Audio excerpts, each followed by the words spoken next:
Aku masih ingat suara mesin itu. Suara yang memecah subuh kami seperti sebilah pisau. Nyaring, cepat, lalu menjauh. Suara yang tanpa aku sadari akan menandai akhir dari sesuatu yang selama beberapa minggu terlihat seperti awal hidup baruku. Kadang aku memutar video CCTV dari pos satpam itu berulang-ulang. Seorang pria tua menaiki motor ayahku, helmnya dipasang terburu-buru, lalu gas. Plat nomor buram oleh embun. Gerbang terbuka. Dan aku, di balik pintu ruang tamu, masih menggenggam map tipis yang berisi selembar cek bernilai 3 miliar rupiah. Licin, mengkilap, dan ternyata kosong. Tapi sebelum subuh yang berisik itu, ada sore yang lembut. Aku pulang kerja lebih cepat, membawa kantong plastik berisi tahu walik langganan ibu. Jalan kompleks ramai anak-anak bersepeda, matahari miring, langit warna jeruk yang retak. Di depan rumah, ada mobil tua yang tak pernah kulihat sebelumnya. Sedan tua, catnya pudar tapi terawat, seperti foto yang disimpan dalam album. Di sampingnya berdiri seorang lelaki dengan rambut perak, kemeja putih rapi, rompi rajut abu-abu. Ia menatapku sambil tersenyum, senyum jenis yang mudah disukai, seperti lampu ruang tamu yang hangat. "Kamu pasti putrinya Bu Lilis," katanya. Suaranya bening, seperti orang yang terbiasa berbicara di depan banyak orang. "Namaku Surya." Aku menoleh ke ibu. Ibu membalas dengan tatapan bingung yang sama. Lalu tiba-tiba ramah. "Oh, Pak Surya, silakan masuk," katanya. Seolah-olah mereka sudah saling kenal. Di meja makan, aku menaruh tahu walik, dan Pak Surya menaruh sesuatu yang jauh lebih besar. 2 keranjang hampers berisi kue kering, 1 kotak kurma premium, dan sebuket mawar putih. Ruang tamu yang biasa-biasa saja mendadak berbau toko bunga. Aku duduk berhadapan dengannya, mencoba mengukur jarak. Di dekat dadanya ada pin kecil bergambar padi dan kapas. Semacam lencana organisasi, pikirku. Ia bercerita, katanya baru pindah dari kota lain, mengurus yayasan panti jompo, sering memberi santunan ke panti asuhan. Ia menyebut namaku seolah sudah lama diucapkannya dalam doa. "Aku dengar kamu suka menulis," katanya. Perempuan yang suka menulis itu istimewa. Ia tak hanya melihat, tapi juga menyimpan. Aku tersenyum. "Kiku." Ibu menyela, bertanya soal keluarga, pekerjaan, asal. Jawabannya mengalir lancar. Pernah punya kontraktor, sekarang fokus amal, anak-anaknya tinggal di luar kota. Setiap kalimatnya tersusun rapi seperti puisi yang sudah dihafal. Dan entah bagaimana, beberapa hari setelah kunjungan pertama itu, ia mulai rajin datang. Kadang membawa madu hutan. Kadang datang tanpa apa-apa. Hanya membawa cerita tentang desa-desa yang ia bantu, masjid yang ia bangun kubahnya. Ia memanggilku, "Nak," di awal. Lalu pelan-pelan beralih memanggilku dengan namaku. Dengan lembut, hati-hati, seperti menyentuh gelas kristal. "Kamu harus punya hidup yang tenang," katanya suatu malam, ketika gerimis menggambar garis-garis tipis di kaca jendela. "Kalau aku bisa, aku ingin menutup semua pintu lelahmu." Aku tidak pernah berpacaran dengan lelaki setua itu. Aku tidak pernah membayangkan. Tetangga datang bergantian menatap bingung, beberapa berbisik. Tapi anehnya, di hadapan suaranya yang tenang, kejanggalan jadi seperti kain kusut yang disetrikanya perlahan. Ia pintar membungkus waktu. Setiap menit bersamanya seperti sore yang berkepanjangan. Dan ibu, yang biasanya mencium bau aneh lebih cepat daripada kucing mencium ikan, tampak luluh oleh tutur manis dan sopan santunnya yang kuno. Ayah lebih lambat bicara, lebih lambat percaya, tapi ia tidak langsung menolak. "Orang baik akan terlihat dari cara memegang gelas," katanya suatu kali setelah Pak Surya pulang. Tangannya tidak menggenggam, ia menopang. Malam itu, ia melamar. Bukan dengan cincin yang tiba-tiba, bukan dengan musik yang keras, bukan di restoran mewah, melainkan di ruang tamu kami yang lampunya agak temaram karena satu bohlam menyala setengah. Ia duduk tegak, merapikan rompi, lalu mengeluarkan map biru. Di dalamnya ada selembar kertas berwarna gading, tebal, dengan watermark samar. Angka yang tertera membuat udara berhenti beredar di paru-paruku. 3 miliar rupiah. 3 miliar rupiah. 3 miliar yang terserak di atas kayu meja kopi yang ada bekas gelas teh. Ini bukan pamer, katanya, menatapku dan orang tuaku bergantian. Ini jaminan. Aku tidak ingin kamu merasa aman karena kata-kataku. Aku ingin kamu merasa aman karena sesuatu yang nyata. Jari-jariku menyentuh tepian cek itu. Teksturnya halus, agak dingin, seperti kulit ikan. Ada tanda tangan yang rapi. Ada cap perusahaan yang namanya terdengar berat. Ia menyebut nama bank besar, menyebut rekening perusahaan, menyebut 2 saksi yang, katanya, siap datang besok jika ingin. Semua terdengar seperti litani yang disiapkan untuk meyakinkan malaikat penjaga yang skeptis. Aku menoleh ke ibu. Mata ibu berkaca-kaca. Ayah memajukan badan, membaca angka, membaca nama, membaca tanda tangan, seolah setiap huruf menyimpan makna yang harus ditimbang. Pak Surya, kata ayah pelan, ini bermakna besar. Terlalu besar untuk kami. Justru karena itu aku ingin memberikannya, jawabnya. Kebaikan itu seperti hujan. Ia turun ke tanah yang rendah. Biarkan aku menjadi awanmu. Kata-kata itu, mau tak mau, membuatku sedikit terangkat. Aku mengira mungkin beginilah rasanya diselamatkan. Mungkin beginilah rasanya berada di tengah cerita yang akhirnya berpihak padamu setelah sekian lama menjadi penonton pada kebahagiaan orang lain. Malam itu kami berdoa singkat. Ia mengusap punggung tanganku dengan tata krama yang meyakinkan. Kamera ponsel merekam beberapa detik. Tawa kecil gugup. Wajah-wajah yang diliputi harapan. Setelah ia pulang, aku masuk kamar membawa cek itu dalam map. Kertas itu berbaring di meja belajarku, di bawah lampu meja yang terang, di samping buku catatan dengan coretan judul-judul cerita yang belum selesai. Aku menatap angka-angka yang teratur rapi. Ada sesuatu yang tak bisa kutangkap. Bukan angka yang terlalu besar, itu jelas besar, melainkan rasa dingin yang tertinggal di ujung jariku. Seperti aku pernah memegang es yang dilapisi plastik tipis. Licin, dingin, nyaris tak berbau. Pesan masuk di ponselku dari sahabatku, Dina. Gila, Ka, 3M. Serius? Aku menjawab dengan emotikon yang tak sepenuhnya mencerminkan perasaanku.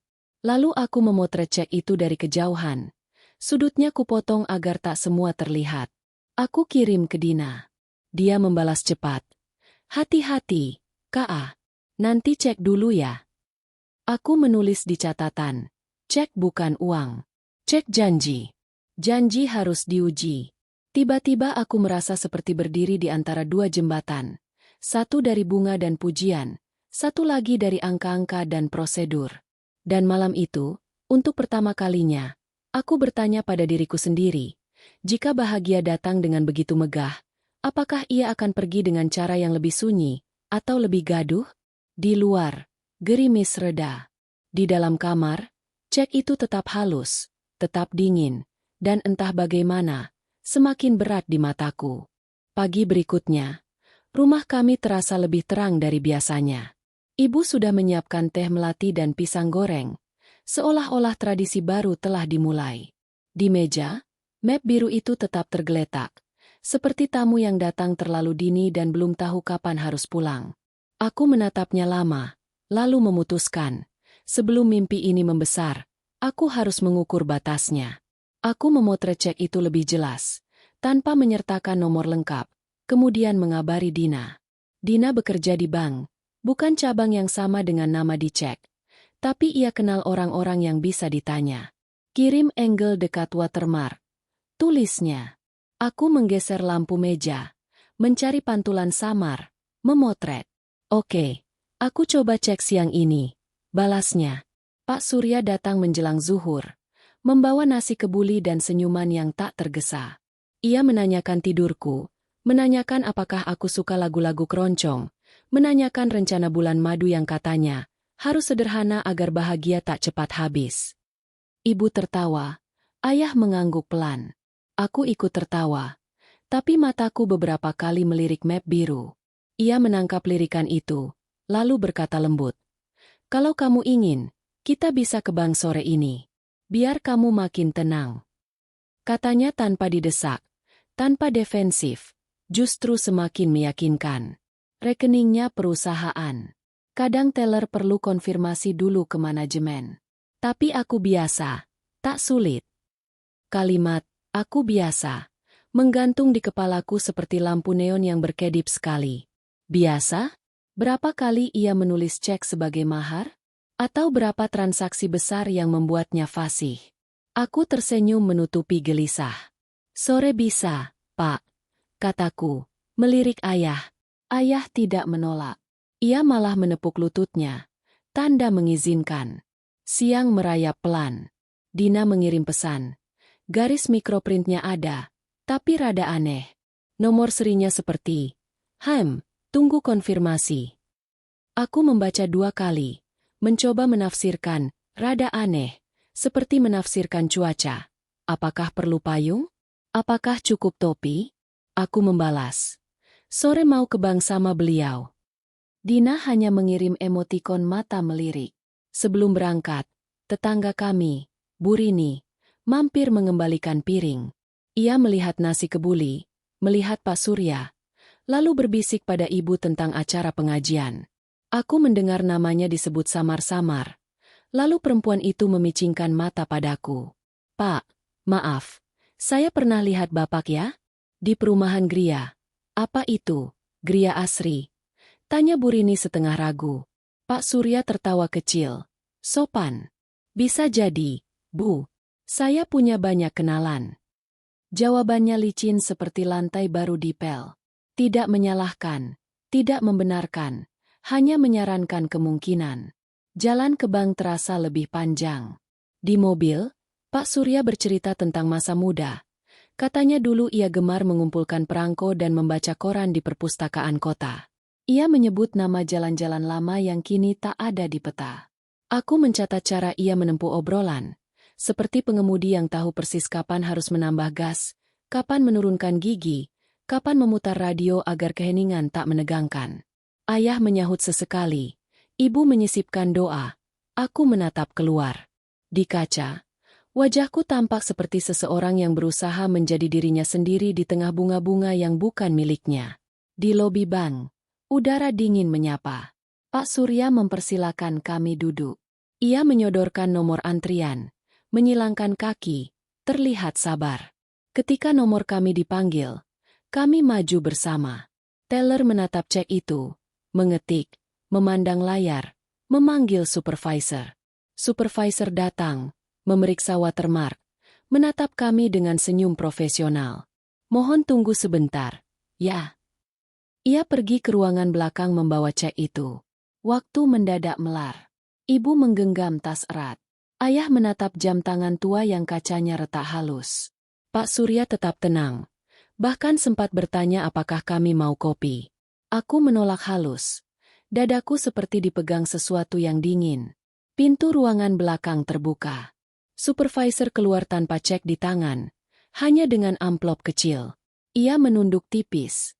Sopan. Maaf. Untuk cek ini perlu verifikasi lebih lanjut. Nomor serinya tidak kami temukan di sistem kami. Bisa jadi soal input. Bisa jadi hal lain. Kami sarankan besok kembali dengan pihak yang menerbitkan. Kata, hal lain. Itu seperti lubang di tanah yang tertutup daun. Sekali diinjak, kamu tahu kedalamannya. Aku menoleh ke Pak Surya. Wajahnya tidak berubah banyak. Hanya sedikit mengerut di antara alis. Mungkin cabang ini belum update. Biasanya di cabang utama cepat. Katanya. Ia menatap supervisor dengan kesabaran manis. Besok saya antar lagi, ya. Dalam perjalanan pulang, keheningan serupa kain basah menutupi kami. Ibu membuka mulut, menutupnya. Lalu akhirnya berkata kecil. Tidak apa-apa, besok saja. Pak Surya mengangguk. Lalu, ini yang aneh. Ia tiba-tiba bercerita tentang seorang sahabat yang meninggal minggu lalu dan betapa ia sedang dalam masa duka. Nada suaranya lirih, bukan sedih. Lebih seperti orang yang meletakkan batu di atas meja agar kita memperhatikan batu itu, bukan meja. Aku mengucapkan turut berduka. Ayah menatap jalan. Sesampai di rumah, tetangga yang tadi bertanya, Bu Rini, menungguku dengan wajah cemas. Maaf ya, aku tadi telepon sepupuku di Gria Asri. Katanya mereka pernah kedatangan orang dengan ciri yang mirip. Ngaku pengusaha, nyumbang karpet masjid. Terus, ya, lama-lama hilang saja, dan ternyata karpetnya belakangan ditagih toko. Aku tidak bilang itu orang yang sama. Tapi, hati-hati. Suara Bu Rini bergetar. Aku mengangguk, mengucapkan terima kasih. Ketika aku menoleh, Pak Surya berdiri di halaman, menatap kami dengan senyum yang tetap sopan, tetap hangat, tapi entah kenapa kini terasa lebih jauh. Malam itu Dina mengirim pesan lagi, lebih panjang. Aku konfirmasi ke teman di kantor pusat. Nomor seri itu bukan sekadar kosong. KA. Polanya janggal. Biasanya seri keluar berurutan. Ini lompat-lompat. Watermark ada, tapi bukan versi terbaru. Aku tidak berani bilang palsu tanpa lihat fisik langsung. Tapi, please hati-hati. Kalau bisa, besok datang ke cabang pusat dengan pihak penerbit. Dan minta KTP asli plus bukti kepemilikan rekening perusahaan. Aku duduk di kamar. Lampu meja menyorot map biru. Aku mengetik pelan ke Pak Surya. Pak, boleh besok kita ke cabang pusat? Biar aku lebih tenang. Centang 2. Lalu balasan cepat. Tentu, nak. Besok pagi sekalian. Bapak jemput jam 8. Jam 8. Kata-kata itu menenangkan sedikit. Ia menjawab tanpa mengelak. Aku menyandarkan punggung, mencoba bernapas. Ayah mengetuk pintu. Masuk. Duduk di kursi. Kamu tahu, ada orang yang baik karena memang baik. Ada yang tampak baik karena pandai menutup sisi lain. Katanya, setengah cerita, setengah peringatan. Kita tak perlu menuduh. Kita hanya perlu memastikan. Aku mengangguk. Di layar ponsel, pesan dari grup kompleks masuk. Tautan video dari kampung sebelah. Rekaman CCTV motor metik yang diambil seseorang tua bersweater abu-abu. Komentarnya beragam. Ada yang yakin, ada yang ragu, ada yang bilang pencuri sekarang macam-macam. Aku menatap frame video itu. Sulit memastikan. Terlalu banyak pria tua bersweater abu-abu di dunia ini. Malam merayap. Aku menyusun pertanyaan untuk besok. Minta KTP asli, minta kartu nama, minta nomor telepon kantor. Aku menyiapkan file catatan di ponsel, checklist verifikasi. Lalu aku menaruh map biru itu di laci, menguncinya, bukan karena takut hilang, tapi karena aku ingin membatasi pancaran harapannya agar tidak memenuhi ruangan. Di luar, anjing tetangga menyalak sebentar lalu diam. Aku menutup mata, mencoba tidur dengan jam 8 tertulis di belakang kelopak mataku seperti janji yang harus ditepati. Namun jauh di ujung kepala, ada suara lain yang tidak mau padam. Suara mesin motor yang memecah subuh, nyaring, cepat, lalu menjauh. Jam 8 kurang 10. Halaman rumah kami sudah beraroma kopi dan tanah yang basah. Ayah berdiri di teras dengan kemeja yang disetrika rapi. Ibu mondar-mandir memastikan semua pintu terkunci, seakan kami hendak pergi jauh. Aku berdiri di depan cermin. Wajahku tampak antara siap dan cemas. Ponselku bergetar. Pesan dari Dina. Kalau ke cabang pusat, minta mereka cek ke treasury atau clearing. Dan kamu harus lihat si penerbit benar-benar punya rekening aktif. Aku membalas singkat, lalu memasukkan ponsel ke tas. Pak Surya datang tepat jam 8. Ia turun dari mobil dengan gerak pelan, menyalami ayah dengan takzim, merapat ke ibu sambil mengucap salam yang tulus. Di tangannya selembar amplop putih. Ini printout data perusahaan, katanya, menyerahkan ke ayah. Dokumen itu tampak meyakinkan. Kop surat, alamat kantor, nomor telepon. Ayah mengangguk, menaruhnya di map. Aku melirik cepat ke ujung kop, nama jalan yang asing, tapi tidak ada yang aneh secara kasat mata. Sebelum berangkat, aku memberanikan diri.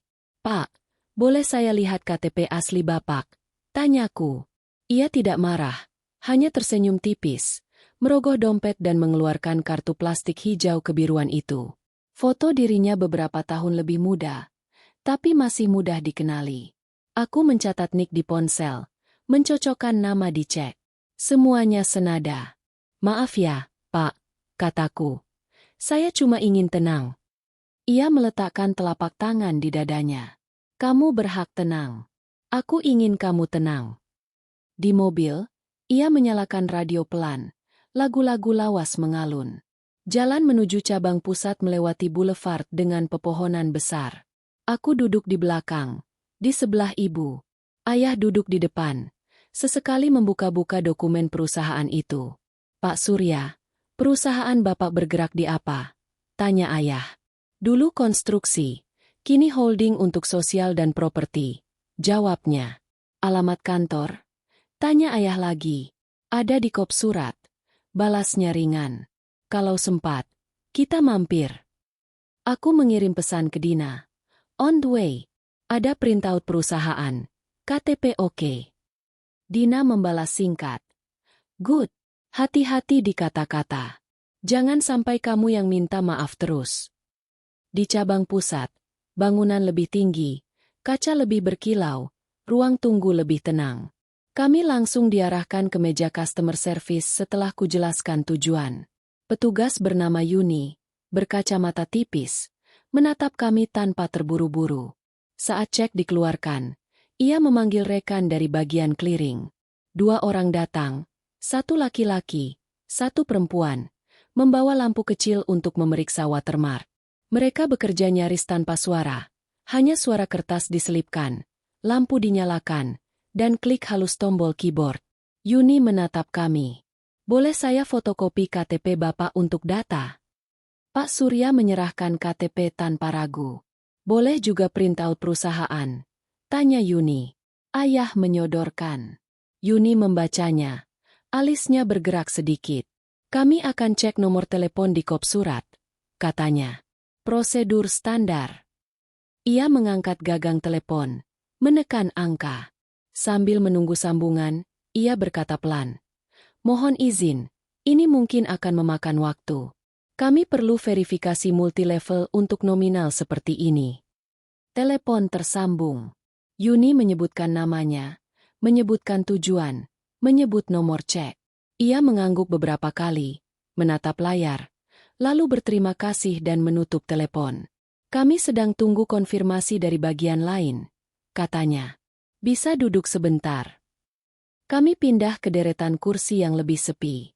Pak Surya merapikan rompinya, menatapku. Kamu tegang. Ia setengah berbisik. Sedikit. Jawabku jujur.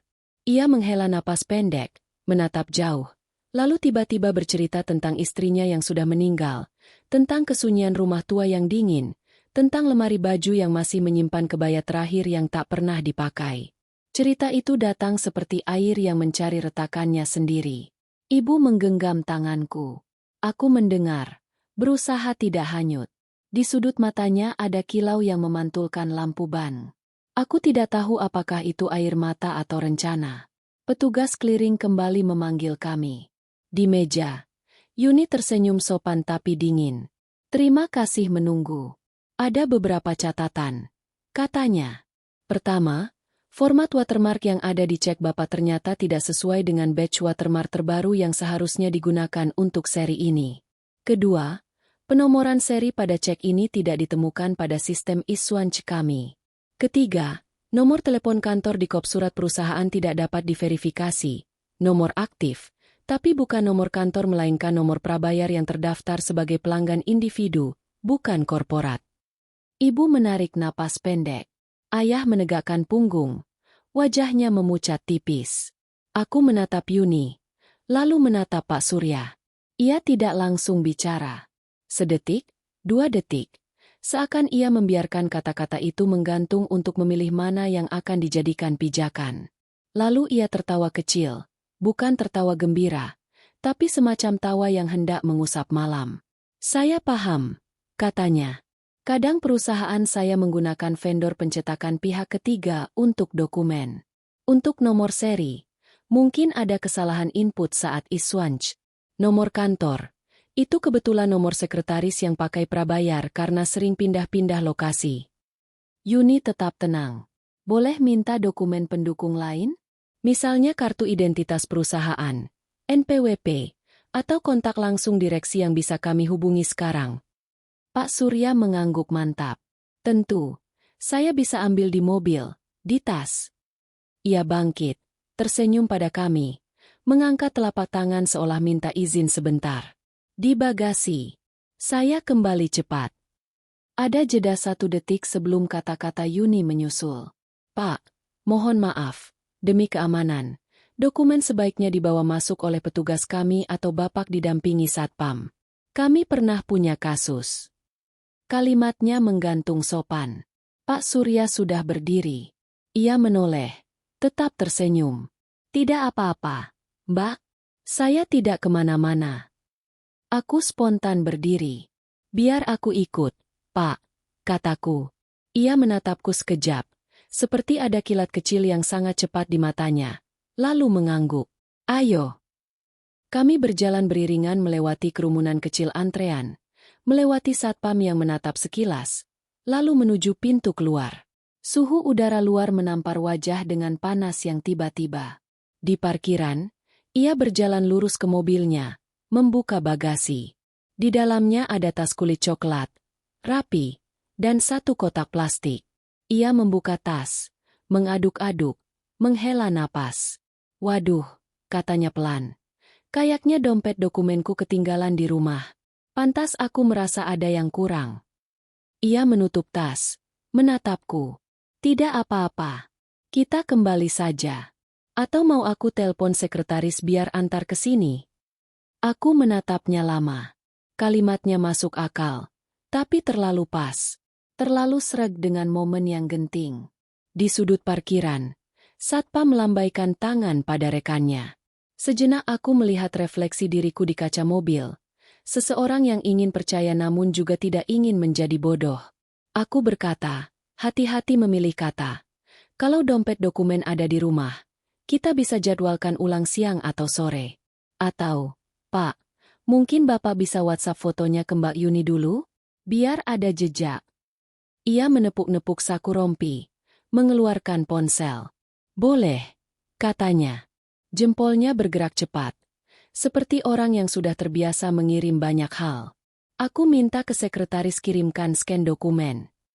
Ia mengetik di layar, suara notifikasi terdengar. Lalu ia mengangkat ponsel agar aku lihat. Chat dengan nama, Sekretaris W, foto profil bunga kertas. Pesan terkirim. Tolong kirim scan NPWP PT dan kartu perusahaan. Urgent. Balasan masuk cepat. Siap, Pak. 5 menit. Aku mengangguk. Kembali sedikit tenang. Kami kembali ke dalam. Yuni menyambut dengan ramah.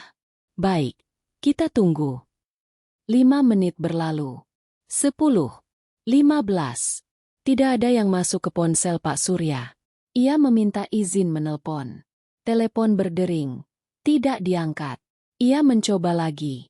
Mungkin lagi fotokopi, katanya menyusun alasan. Aku memandangi jarum jam dinding yang berjalan pelan. Di sela itu, ayah membuka kembali printout perusahaan, lalu menunjuk 1 detail kecil, kode pos yang tidak sesuai dengan wilayah alamat. Ia menunjukkannya ke Yuni. Yuni mengetik sesuatu, bergumam kecil. Betul. Seharusnya 4173X, bukan 4175X. Ia mengangguk, lalu menatap kami. Maaf ya, saya hanya berpegang pada data. Pak Surya menunduk, menekan pelipis dengan jari telunjuk, menghela napas dalam. Maafkan saya, katanya lirih. Minggu ini saya memang sedang kacau. Sahabat saya meninggal, perusahaan diurus anak-anak. Mungkin ada salah kirim dokumen. Tidak semua orang di kantor paham prosedur bank. Saya tidak ingin kamu tersiksa oleh detail. Saya ingin kamu percaya pada niat baik. Ia menatapku. Mata yang tadi bersinar kini tampak redup dan lelah. Kalau kamu merasa ini terlalu berat, aku mundur. Aku tidak ingin menjadi badai. Kalimat itu menusuk dengan elegan yang berbahaya. Aku hampir mengatakan, tidak, jangan mundur, kita selesaikan. Tapi ayah mendahului. Suaranya datar. Kepercayaan bukan mundur atau maju, Pak. Kepercayaan dibangun. Besok kita datang lagi. Mohon bawa dokumen lengkap. Motor saya juga perlu servis. Jadi kita tidak bisa menunggu terlalu lama hari ini. Ayah menyelipkan kalimat tentang motor seperti seseorang yang menaruh batu kecil di jalan, seolah tak berarti, namun bisa mengubah arah langkah. Pak Surya mengangguk pelan. Baik. Besok pagi, saya datang lebih dulu. Saya siapkan semua. Ia berdiri, menyalami Yuni, mengucapkan terima kasih. Di pintu keluar, ia menoleh padaku. Kamu kuat, katanya, pelan sekali, seakan hanya aku yang boleh mendengar. Tapi ingat, orang kuat juga boleh istirahat. Aku tidak menjawab. Di luar, matahari sudah tinggi. Bayang-bayang kami jatuh panjang ke lantai marmer yang dingin. Di kejauhan, mesin motor seseorang menyala. Tajam, singkat, lalu padam lagi. Suara yang bagiku selalu terdengar seperti tanda baca yang belum jelas. Apakah itu titik, koma, atau seru? Besok, kataku dalam hati. Besok akan jadi kalimat lengkapnya. Malam itu aku tidak langsung tidur. Aku duduk di lantai kamar dengan punggung menempel pada ranjang. Lampu meja menyala kuning, menatap daftar kecil yang kususun. Alamat kantor, nomor telepon, NPWP, asal-usul cek, riwayat perusahaan. Aku mengulang lagi rekaman di bank siang tadi. Suara Yuni yang tenang, penjelasan tentang watermark, nomor seri, nomor prabayar. Lalu wajah Pak Surya yang tampak letih dan kalimatnya tentang mundur.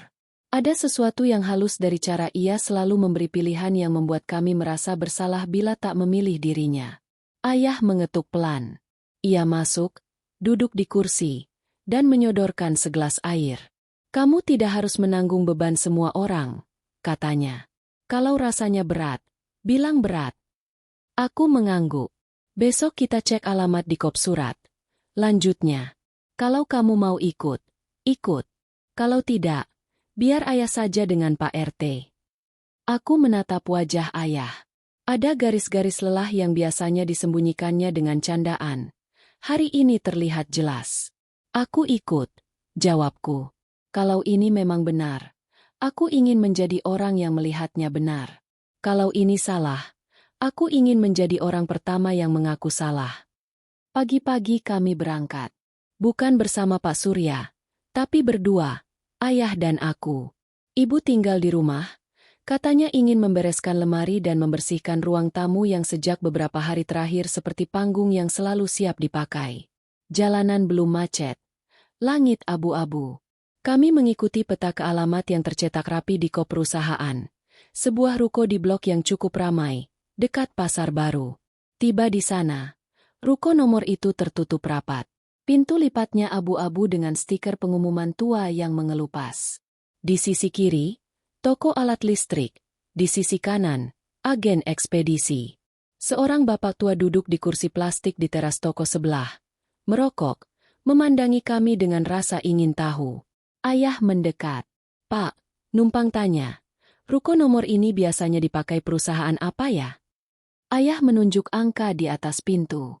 Bapak itu mengerling ke arah pintu, meniup asap. Dulu pernah ada orang yang pasang spanduk properti. Tapi sebentar. Lebih banyak kosong. Dijadikan gudang barang pindahan sesekali. Beberapa kali juga orang datang cari pemilik perusahaan. Katanya mau nagih. Tapi sudah lama tidak ada aktivitas. Ia menatap kami lagi. Matanya mengerucut tipis. Kenapa ya, Pak? Ayah mengucapkan terima kasih. Lalu kami berjalan ke agen ekspedisi. Petugas di sana mengangkat bahu ketika ditanya. Kalau alamat ini, sering dipakai orang buat kirim paket. Tapi yang terima jarang. Seringnya balik. Katanya, aku memotret pelan nomor ruko dan cat kusamnya. Fotonya terasa dingin di layar. Kami menelepon nomor di kop surat sekali lagi, sekadar memastikan. Nada sambung masuk cepat. Diangkat oleh suara perempuan muda dengan sapaan datar. Halo? Ketika ayah menyebut nama perusahaan dan meminta tersambung ke bagian administrasi, perempuan itu canggung, lalu memotong. Salah sambung, Pak. Telepon ditutup. Aku menatap layar yang gelap. Menatap bayangan diriku sendiri di kaca toko. Aku terlihat seperti seseorang yang sedang belajar memisahkan doa dari fakta. Dalam perjalanan pulang, grup kompleks ramai. Bu Rini mengirim tautan ke artikel lokal. Penipuan cek sosial untuk donasi masjid, pelaku pria tua santun. Tidak ada foto yang jelas, hanya sketsa gelap. Komentar mengalir seperti sungai setelah hujan. Beberapa menyebut nama, beberapa menuduh, beberapa mengingatkan agar tidak main hakim sendiri. Aku membaca semuanya seperti menatap awan, berusaha mencari bentuk yang bisa dinamai, tapi selalu berubah-ubah. Menjelang siang, Pak Surya mengirim pesan. Nak, Bapak akan mampir sore. Bawa dokumen. Maaf sudah merepotkan. Pesan yang rapi. Diakhiri emoji tangan menangkup. Ibu yang melihatku membaca pesan itu bergumam. Kalau dia benar, kita harus minta maaf. Kalau dia salah, kita harus tetap sopan. Aku mengangguk, dan untuk pertama kalinya, kata-kata ibu tentang sopan terasa berat. Sopan yang seperti selimut di tengah kebakaran. Sore datang dengan angin yang membawa bau hujan. Pak Surya muncul tepat waktu, menenteng tas kulit coklat, sama seperti kemarin. Di teras, ia menunduk hormat pada ayah, menatap ibu dengan teduh, dan menatapku dengan tatapan yang seakan ingin mengatakan bahwa semua akan beres. Di meja, ia mengeluarkan beberapa lembar kertas, fotokopi NPWP, kartu perusahaan, bahkan sebuah kartu nama mengilap. Aku mengambil satu persatu, memotret, dan mengirim ke Dina. Give me Vive, balas Dina singkat. Ayah membaca setiap lembar. Pak, alamat di kartu ini berbeda 1 digit dengan kop surat kemarin, kata ayah perlahan. Pak Surya menatap, lalu mengangguk kecil. Ah, betul. Itu alamat lama. Kartu nama lama. Maaf, saya akan cetak yang baru. Ia menyelipkan senyum. Senyum yang selalu menemukan tempat yang tepat. Ibu hendak menyuguhkan teh ketika listrik tiba-tiba padam sebentar. Lampu meredup, menyala lagi, membuat ruangan seketika terasa rapuh. Ada jeda yang canggung. Pak Surya menoleh ke halaman dan melihat motor ayah yang diparkir di samping tanaman pucuk merah. Motor ini masih enak sekali, katanya ringan, seperti memecah suasana. Saya dulu suka naik motor ke panti. Rasanya lebih dekat dengan orang-orang. Ayah tersenyum tipis. Sopan yang diajarkan sejak dulu. Mesinnya halus. Pak, baru diservis, jawab ayah. Ponselku bergetar. Dina mengirim pesan panjang. NPWP formatnya oke, tapi nomor registrasi perusahaan tidak muncul di direktori resmi. Kartu perusahaan desainnya generik. Bisa dicetak di banyak tempat. Aku tidak bisa bilang 100% palsu. Tapi banyak indikator yang bikin lampu merah. Saran, minta verifikasi langsung dengan call resmi kantor pajak atau kementerian terkait. Hati-hati. Aku menelan ludah, menatap Pak Surya yang sedang memuji rak buku kecil di pojok. Aku hendak bicara ketika ia tiba-tiba berdiri, menepuk jidat pelan. Aduh, dompet saya jatuh di mobil sepertinya. Katanya, boleh pinjam sebentar. Saya ambil. Sekalian saya ambil kartu-kartu tambahan. Ia menoleh ke ayah. Pak, boleh saya geser motor sedikit ke tempat yang teduh? Biar saya bisa buka bagasi mobil lebih leluasa. Matahari pas sekali. Ayah refleks merogoh saku, mengeluarkan kunci motor. Gerakannya otomatis, seperti orang yang telah berkali-kali memindahkan kendaraan untuk memberi ruang tamu. Ia menengadah, memikirkan sebentar. Lalu menatapku. Tatapan itu menanyakan sesuatu yang tidak ia ucapkan. Aku menatap kunci di tangannya. Menatap Pak Surya yang berdiri tidak terlalu dekat, tidak terlalu jauh, tepat pada jarak yang membuat orang lain nyaman. Udara mendadak terasa berat. Seolah-olah waktu memegang napasnya sendiri. Biar saya yang pindahkan, Pak. Kataku, setengah spontan. Pak Surya mengangguk ramah. Oh, tentu. Lebih baik begitu, katanya. Saya ambil tas dulu. Ia berjalan ke arah mobil, membuka pintu depan, merogoh sesuatu. Aku berdiri di samping motor, memegang kunci yang dingin. Ibu berdiri di ambang pintu, mengangkat alis, menunggu. Tiba-tiba Pak Surya menoleh. Nak, tolong sambil kamu nyalakan dulu ya, biar hangat mesinnya. Saya bawa ini dulu ke meja. Ia mengangkat map tipis berwarna krem, seperti map yang selalu ia bawa-bawa. Suaranya tetap tenang, matanya tetap teduh. Aku memasukkan kunci, memutar sekali. Lampu indikator menyala. Jempolku ragu di atas tombol starter. Ada jeda sedetik, seperti jeda antara kata dan arti. Lalu aku menekan. Mesin meraung pendek, halus. Suara yang entah kenapa membuat bulu kuduku meremang. Seperti mengingatkan sesuatu yang pernah kualami dalam mimpi buruk. Pak Surya menapakkan kaki mendekat. Dan saat itulah aku menyadari betapa mudahnya sebuah suara mengubah rumah menjadi panggung dan panggung menjadi jalan keluar. Aku tidak pernah menyadari betapa cepatnya seseorang bisa mengubah jarak satu langkah menjadi selangkah terlalu jauh. Saat mesin menyala dan getarnya merambat lewat telapak tanganku, Pak Surya mengangguk, lalu meletakkan map krem itu di meja teras, seolah-olah memberi jaminan bahwa ia akan kembali ke kursi yang sama. Di detik berikutnya, ia bergerak. Bukan gerakan meledak seperti perampok di film, melainkan gerak yang sangat terukur, presisi, seperti orang yang sudah puluhan kali mempraktekannya dalam kepala. Tangan kirinya menyentuh bahu motorku, tangan kanannya menyambar setang. Aku refleks menahan, tapi ia lebih cepat memutar gas sedikit, sekadar membuat roda maju setengah putaran, cukup untuk membuat kakiku kehilangan pijakan. "Bapak bantu geser ya," katanya sambil tersenyum. Dan dengan satu tarikan gas yang tampak seperti pergeseran biasa, motor sudah di bawah kendalinya. Ia melangkah ke atas jok, bokongnya menekan tempat duduk, kaki kirinya mengayun ringan melampaui badan motor, gerakan yang terlalu lancar untuk seseorang seusianya. Ayah baru sadar 2 detik kemudian. "Pak!" panggilnya. Nada suaranya mematah di tengah, setengah heran, setengah marah. Ibu mematung di ambang pintu. Cangkir teh di tangannya gemetar hingga tutupnya berderik. Aku maju 1 langkah, berusaha meraih lengan kemejanya. Jarak kami tinggal sejengkal. Tapi ia sudah memelintir gas. Suara mesin menggembung jadi peka. Sepatu botnya menekan pedal, ban depan bergeser. Lalu meledaklah serangkaian momen yang kusimpan sampai hari ini seperti kilatan-kilatan lampu dalam ruangan gelap. Aku terhuyung, punggungku menabrak rak sepatu. Ibu menjerit tanpa suara. Ayah melesat tapi kalah cepat. Pagar depan terbuka karena pengaitnya tidak terkunci rapat. Dan motor itu meluncur. 1 garis lurus dari teras ke jalanan kompleks. Menabrak udara, menabur suara, mengiris subuh yang telat. Aku berlari. Sendal jepitku putus. Kakiku menjejak aspal langsung. Panasnya mencubit. Di ujung gang, satpam pos jaga menoleh kaget. "Tutup! Tutup!" teriakku. Suara parau yang bukan milikku sendiri. Pak Surya menengok sepersekian detik. Aku melihat pantulan wajahku sendiri di kaca spion, lalu menunduk, merapatkan badan, menambah gas.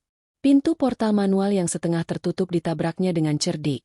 Bukan dihantam, tapi dibelokkan tepat di sela yang rapuh, membuat portal menggoyang tanpa benar-benar menghalangi. Satpam mengejar, tapi yang bisa ia kejar hanya debu dan sisa suara. Aku setengah jatuh setengah berlari ke pos. "CCTV," kataku terengah. "Rekam sekarang." Tanganku gemetar ketika kami membuka monitor. Di layar hijau keabu-abuan itu, waktunya bergerak lambat, tapi peristiwanya terlalu cepat. Ada frame di mana aku masih tampak memegang setang. Ada frame di mana tangan Pak Surya meluncur seperti bayangan. Ada frame di mana motor itu sudah separuh badan keluar pagar. Di frame terakhir, punggungnya mengecil, helmnya condong, dan jalur motor seperti garis tebal di peta yang tahu betul kemana ia menuju. Ayah menyusul ke pos sambil menelpon. "Polisi," katanya cepat, menyebut alamat, menyebut ciri-ciri, menyebut nama yang tiba-tiba terasa asing di lidah. Surya.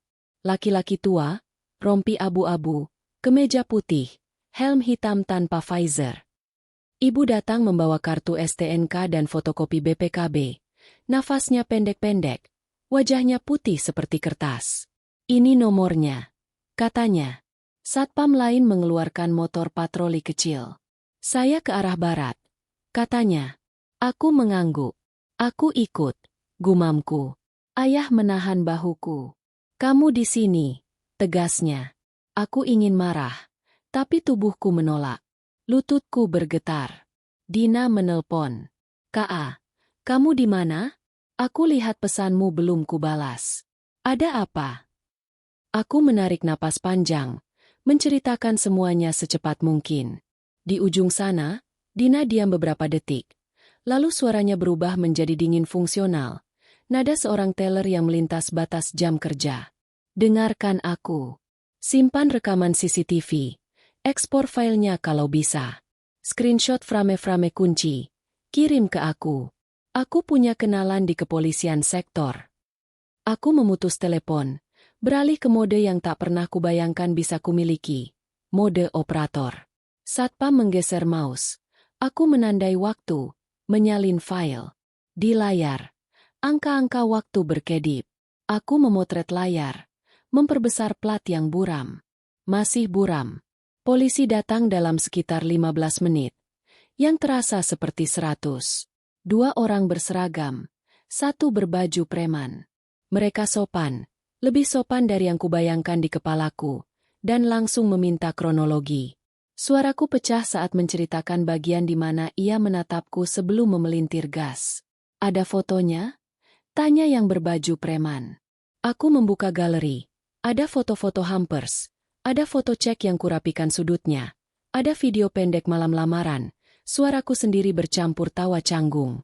Ketika video itu diputar, aku merasa seperti ditusuk dari 2 arah. Oleh diriku yang percaya, dan oleh diriku yang tidak akan pernah percaya lagi dengan cara yang sama.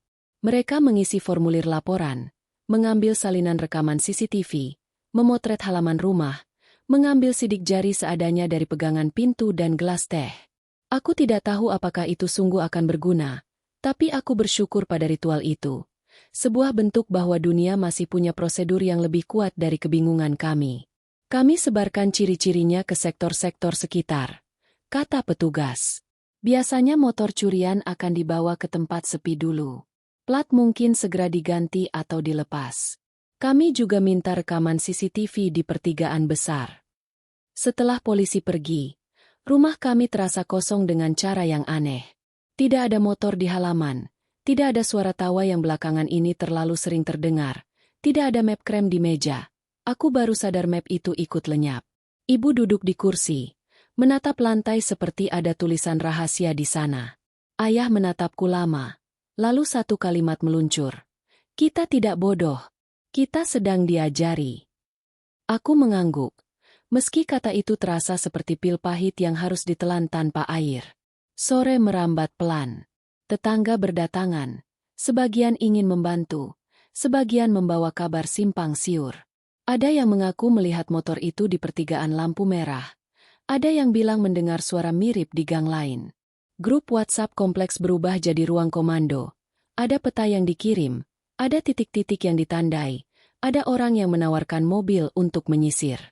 Aku duduk di lantai, punggung menempel pada dinding, ponsel di tangan. Pesan dari nomor tak dikenal masuk. Foto seorang pria dengan rompi abu-abu menaiki motor metik di parkiran minimarket. Diambil dari jauh. "Ini pelakunya," tulis pengirim. Aku memperbesar gambar sampai pecah. Sulit memastikan. Dunia penuh pria berrompi abu-abu.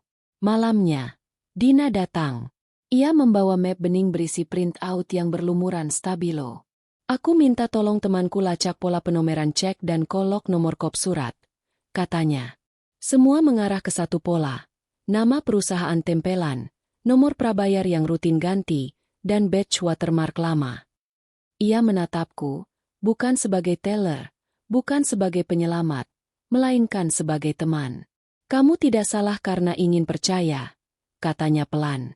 Tapi orang yang baik pun bisa tertipu ketika harapan jadi terlalu keras suaranya.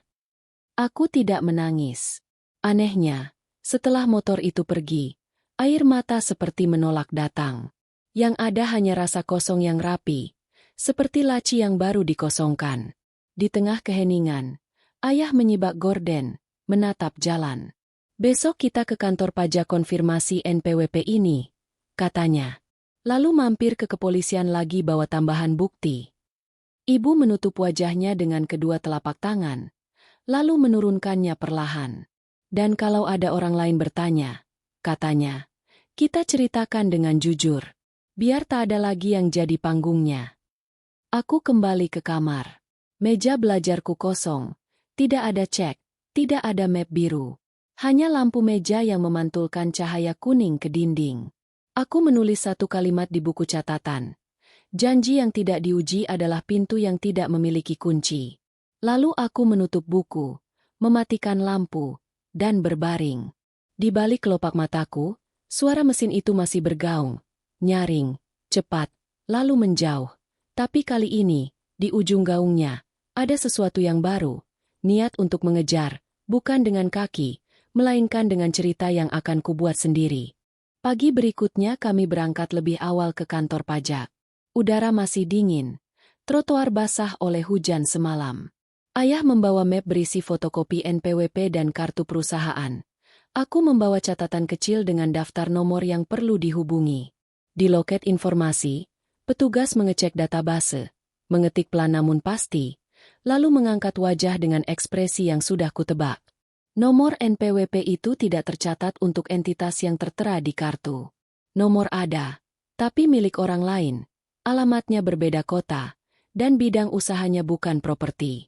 Aku mengucapkan terima kasih, suaraku datar, seperti membaca cuaca, mendung tanpa janji hujan. Di parkiran, ayah menatapku. Kita lapor tambahan, katanya. Kami kembali ke kantor polisi membawa hasil konfirmasi. Petugas yang kemarin menerima laporan menyambut dengan anggukan pendek. Ia mencatat, memfotokopi, lalu memberitahu bahwa mereka sudah mengirimkan ciri-ciri ke polsek lain dan memantau forum jual-beli motor bekas. Modus begini biasanya lintas kecamatan, imbuhnya. Kalau pelakunya orang yang sama dengan yang kami curigai, dia pindah-pindah, ganti nama panggilan, tapi polanya mirip. Aku mengangguk. Kata pola mengendap di kepalaku seperti bekas gelas di meja. Tidak terlalu dalam, tapi cukup untuk mengingatkan. Sore harinya, grup kompleks kembali ramai. Videoku dari CCTV, yang kusunting agar tidak menampilkan wajah jelas dan plat nomor, beredar dengan keterangan hati-hati terhadap mahar cek bernilai besar. Aku menulis caption yang ringkas, menyisakan ruang bagi orang lain untuk membaca dirinya sendiri dalam cerita kami. Mohon verifikasi, mohon jangan serah terima simbolik tanpa pencairan, mohon jangan malu bilang, tunggu. Komentar mengalir, bukan hanya empati, tapi juga kisah serupa. Seorang ibu di kota sebelah pernah hampir menerima donasi renovasi musyalah dalam bentuk cek yang tak pernah bisa cair. Seorang keponakan di kampung lain didatangi, dermawan, yang minta diperlakukan seperti keluarga. Benang-benang itu menyatu, membentuk jaring yang tiba-tiba terlihat di udara. Aku merasa muak dan lega sekaligus. Muak karena ini bukan kebetulan, lega karena kami tidak sendirian. 3 hari kemudian, telepon dari nomor tak dikenal masuk saat aku sedang menyapu teras. Suara di ujung sana memperkenalkan diri sebagai anggota reskrim dari polsek di luar kota. Mereka baru saja mengamankan seorang pria tua yang ciri-cirinya mirip dengan yang kami laporkan. Tuduhannya, mencoba meninggalkan minimarket dengan motor yang bukan miliknya setelah membuat pemiliknya menyalakan mesin dengan alasan memindahkan posisi. Di sakunya ditemukan beberapa kartu nama dengan nama perusahaan berbeda-beda, semua dengan desain generik. Tidak ada cek di saku, tapi di bagasi motor lain yang diparkir di kontrakan sementara mereka menemukan map biru berisi lembaran cek dari bank yang sama seperti punyaku. Semuanya bernilai besar, semuanya dengan pola penomoran yang janggal. Ayah dan aku diminta datang untuk memastikan. Ruang pemeriksaan di polsek itu berbau kopi dingin dan kertas. Di balik meja, pria tua itu duduk. Rambutnya perak, rompi abu-abu, senyum yang dulu terasa seperti lampu ruang tamu kini seperti lampu darurat. Masih menyala, tapi kita tahu listrik sedang padam. Ia tidak menatapku lama-lama. Hanya 1 detik yang cukup untuk membuat kenangan menyeberang. Hampers, teh melati, doa di malam lamaran, kalimat tentang hujan yang turun ke tanah rendah. Aku menahan diriku dari semua pertanyaan yang ingin meledak. Tugas kami sederhana, mengidentifikasi, menyerahkan bukti, menandatangani berita acara. Selebihnya biar dunia bergerak dengan caranya sendiri. Motor ayah ditemukan di gudang kecil dekat stasiun. Platnya sudah diganti. Stiker lama disobek dengan kasar. Kunci universal murah tergantung di gantungan tali rafia. Ketika motor itu didorong keluar, aku merasakan sesuatu yang tidak kusangka. Bukan hanya lega, tapi juga sedih. Seperti melihat teman lama yang pulang dari perjalanan yang bukan pilihannya. Ada lecet baru di sayap kanan. Ada bau bensin yang lebih tajam. Ayah menepuk setangnya pelan, seperti menyambut anak yang baru sembuh. Kita perbaiki, katanya. Biar mesin baik lagi. Aku mengangguk, menempelkan telapak tangan ke jok yang hangat oleh matahari. Proses hukum bergerak lambat, seperti kereta barang. Kami diminta bolak-balik, diminta hadir ketika dibutuhkan, diminta sabar. Di tengah menunggu, aku menulis. Bukan laporan, bukan keluhan, melainkan cerita. Aku menulis tentang bagaimana orang bisa masuk rumah dengan membawa hadiah dan pergi membawa sesuatu yang bukan miliknya. Tentang bagaimana cek bisa licin dan dingin dan tampak mahal tapi nilainya nol. Tentang bagaimana suara mesin bisa menjadi tanda baca yang tiba-tiba mengakhiri satu bab dan membuka bab lain. Tulisanku kubagikan di kanal lingkungan, lalu di kanal yang lebih luas. Orang-orang membacanya dan membalas dengan kisah mereka sendiri. Di antara komentar, ada juga yang sinis, ada yang menyalahkan. Namun lebih banyak yang menandai kerabatnya, mengingatkan saudaranya, menyimpan kata-kata sederhana yang lahir dari rumah kecil kami, cair dulu. Pada suatu siang, Dina mampir membawa mochi yang ia beli di jalan. Kami duduk di teras dengan motor ayah yang baru selesai diservis terparkir di samping pucuk merah. Dina menatapku, lalu bertanya, "Kamu baik-baik saja?" Aku menjawab tidak dengan kata-kata, melainkan dengan menghela napas panjang yang terasa seperti membuka jendela. "Aku tidak marah lagi," kataku akhirnya. Lebih ke sedih singkat yang lama-lama berubah jadi hati-hati. Dina mengangguk. "Hati-hati itu bukan ketakutan," balasnya. "Itu pengetahuan yang tinggal." Malamnya, ibu mengambil map biru yang dulu menyimpan cek itu. Kosong. Ia menaruhnya di rak, bukan sebagai trofi luka, melainkan sebagai pengingat sunyi. Kami tertawa kecil ketika ayah memasang gembok baru untuk pagar, bukan karena kami yakin gembok bisa menghentikan semua kehendak jahat, tetapi karena kami ingin mengatakan pada diri sendiri bahwa kami ikut serta menjaga. Ada rasa damai kecil yang kembali, suara sendok bertemu gelas, bau jahe dari dapur, radio tetangga memutar lagu dangdut yang akrab.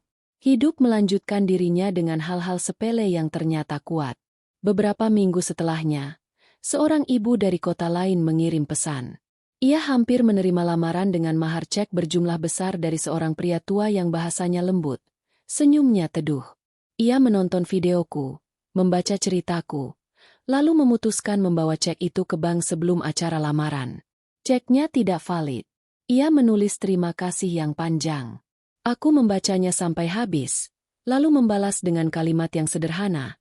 "Kamu menyelamatkan dirimu sendiri, kami hanya menyalakan lampu." Di akhir hari yang tenang itu, aku duduk di teras, menatap jalan yang pernah menjadi jalur pelarian. Suara mesin motor terdengar lagi dari kejauhan.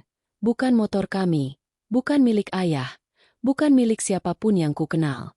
Suara itu lewat begitu saja, menjadi bagian dari kota yang terus bergerak. Aku menutup mata, membiarkan angin sore lewat di wajah, dan mengucap pelan di dalam hati. Ada yang dibawa pergi, ada yang dibawa pulang, dan ada yang tinggal. Yang tinggal adalah pelajaran, yang tinggal adalah cerita. Dan mungkin, pada akhirnya, cerita adalah cara kita mengambil kembali sesuatu yang sempat dicuri. Rasa percaya, bukan kepada orang asing, bukan kepada cek, tetapi kepada kemampuan kita sendiri untuk berhenti, bertanya, dan menunggu sampai kebenaran muncul dari balik kertas yang kelihatannya mahal.